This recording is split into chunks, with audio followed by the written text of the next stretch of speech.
Hi, I'm Aiden Grimshaw. You can watch my interview on ADTV. It is what it is.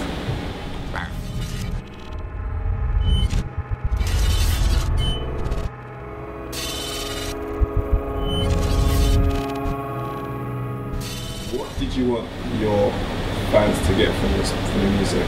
What was the inspiration behind it? I don't know. When we first started, it wasn't like. I think I already had more than I thought I was going to get, like just in the opportunity. And I lost the trademark hairdo straight away, and then nobody noticed me anymore. So I kind of lost the pressures of thinking, no, I need to bring something out that will keep a certain amount of people happy, or that some people expect this, so I've got to bring it out.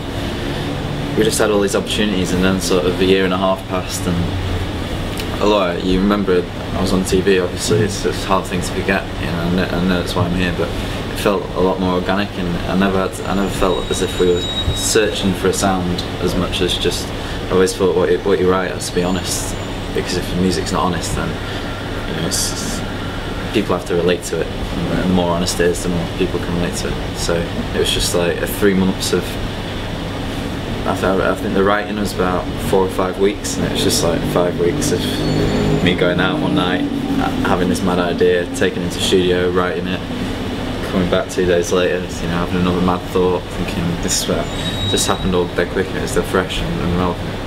Now, how do you transition from an X Factor television star to actually a recording artist? I don't know. As soon as you mentioned the X Factor, I don't know, man. I think I was always.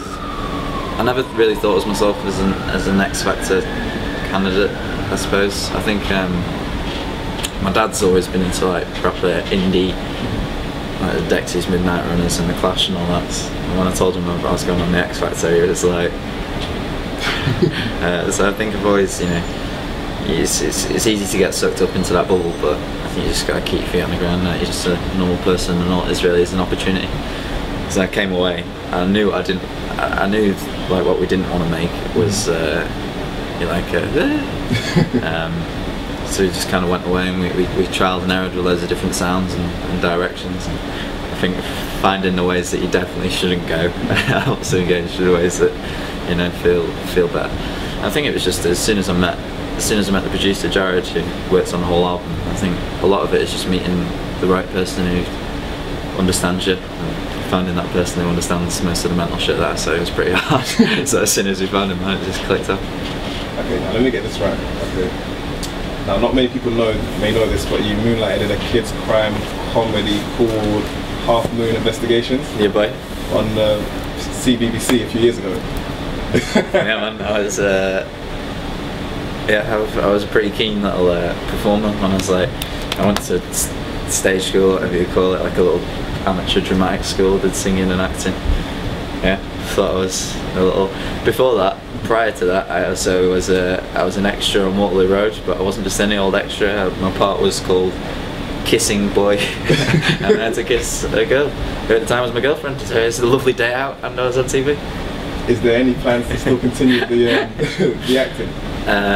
Not so much. You know, I think it's something that's I've always loved it. I've always just loved performance, like the way you can get across your emotion. But my granddad said to me once, it's better to be don't be a jack of all trades, be a master of one. Right. Something along those lines. And mate, you've got an opportunity like this, I think it would be a bit silly.